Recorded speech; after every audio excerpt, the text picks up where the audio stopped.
Ever wish you had someone to tell you the truth about what it takes to run a successful business and live a fulfilling life? Well, amiguita, you've come to the right place. So grab your favorite cafecito or cocktail, your courage, and let's get to work.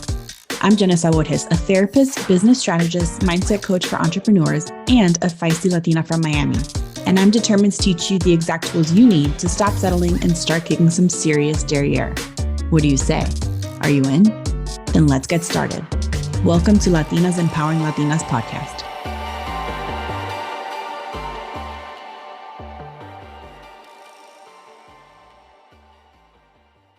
I'm a creative machine. I'm always thinking of the next best thing.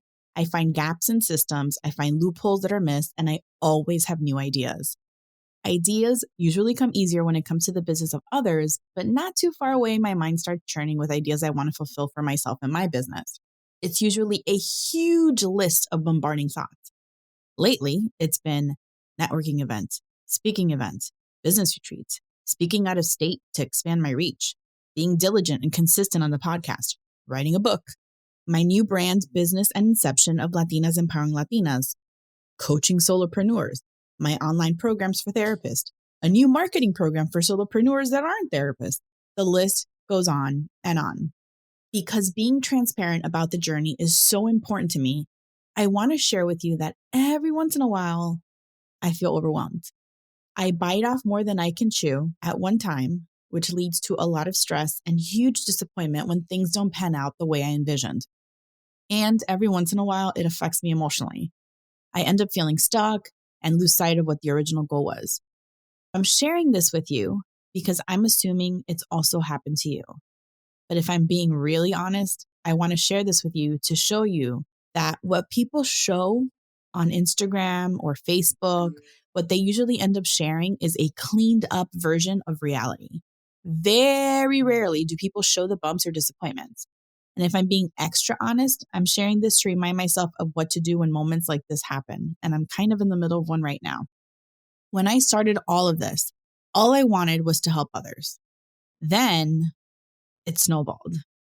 I want to go to a good school, to get into NYU, to learn from the best, to graduate with my MSW, to pass my licensing exam, to complete my clinical hours, to pass my clinical exam, to open my own practice, to change the life of others, to help other therapists start their own successful businesses, to have more time and location freedom, to travel more, to expand my reach, to meet more people in person, to help build community, to meet more Latinas and support them, to become a speaker. In moments when I feel stuck and overwhelmed, I have to look through all of my goals and realize I have hit every single one and I've accomplished so much more than I can ever imagine. So today, I'm reminding myself and you that the journey is where the success lies. I'm going to share that again. The journey is where the success lies. Because yes, it's pretty to see the ending, but your journey, your blood, your sweat, your tears, your stress, your connections, your growth, that is the success.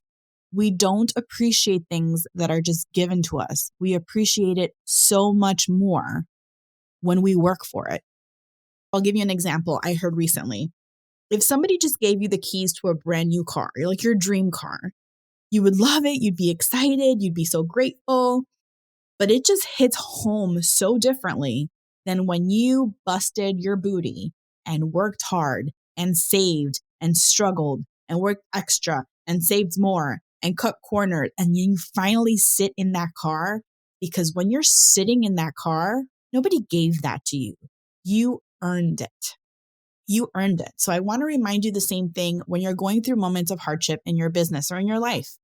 It's not in the accolades. It's in the impact that we make. We are not responsible for the outcome. We are responsible for the effort.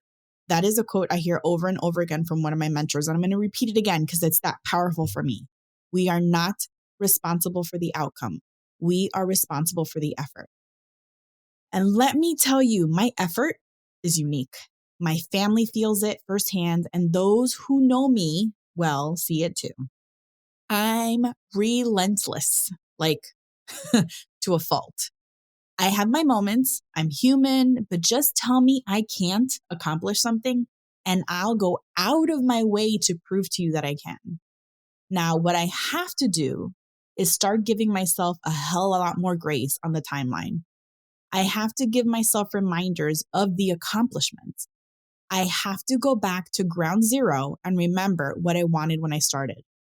I have a ritual every year. I create a brand new goal list on the very, very, very first day of the new year. And if I'm being really honest, usually starts around November. And it has to probably be the fact that that's around my birthday, which gets all my inspired juices flowing. Well, I pulled it up recently, and most of the things on my 2023 list from January of this year, and when I'm recording this, it's beginning of June, they are accomplished. They're either in the works or they're still on target. I love having this measurable list because it keeps me on track and it keeps me humble.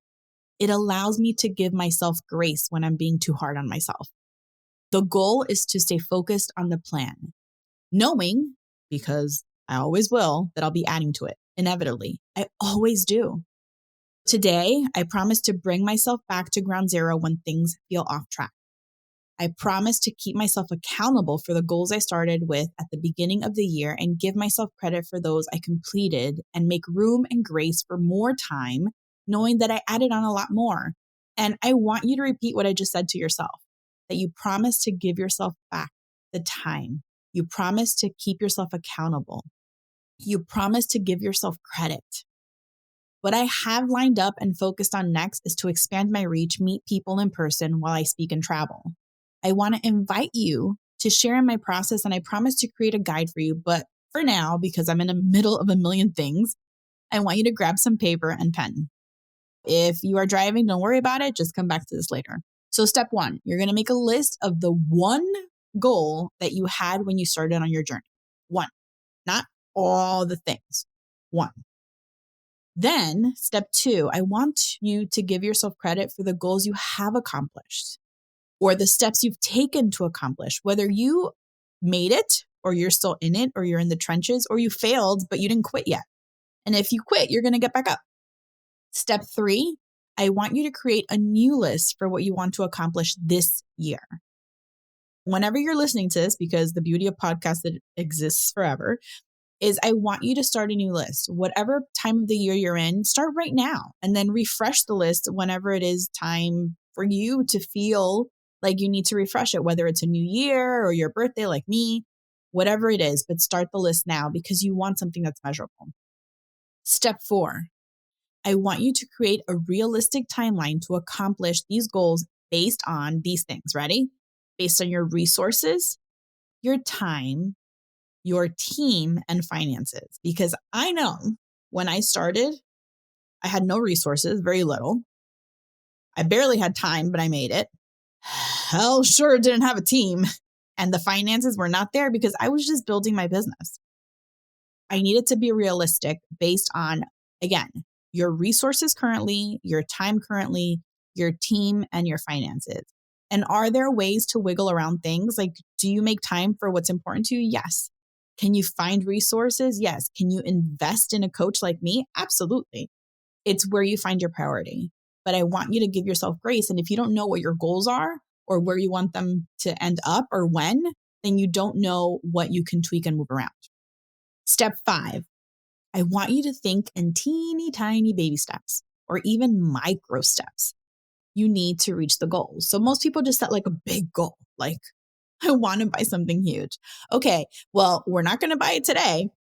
What are the things that you need in order to get there, right? So I want to open my own practice or I want to scale my business. Okay, what steps do you need to take to get there? It does not happen overnight.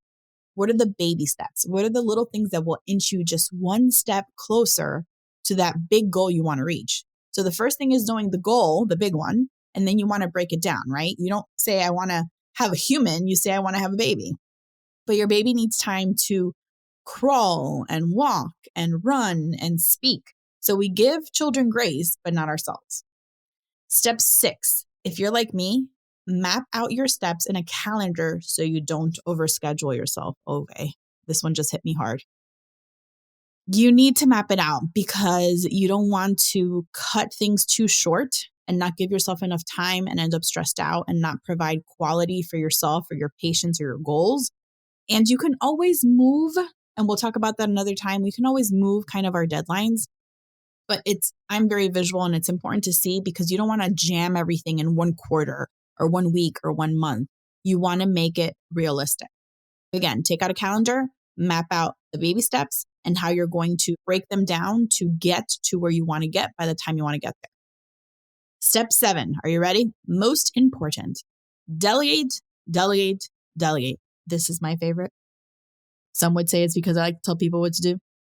If you don't have the finances to do so now, ask a friend, ask a family member.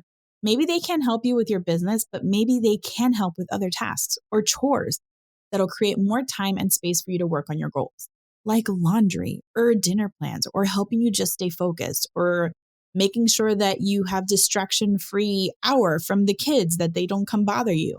Not that they're a bother, but when you're in the middle of creating, you know what I mean. It's taken me decades to master my skills and practice and another decade to grow my practice successfully. It's taken me a few years to get the rhythm of marketing, social media, and even being consistent on this very podcast.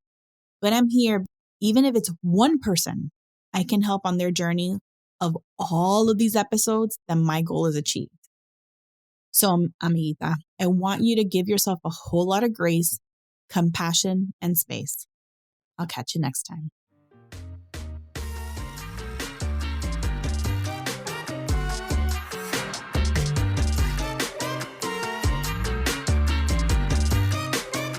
Thank you so much for joining me today. I am so excited you tuned in.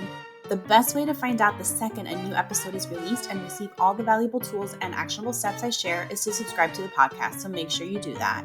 Sending you so much love until next time. Bye.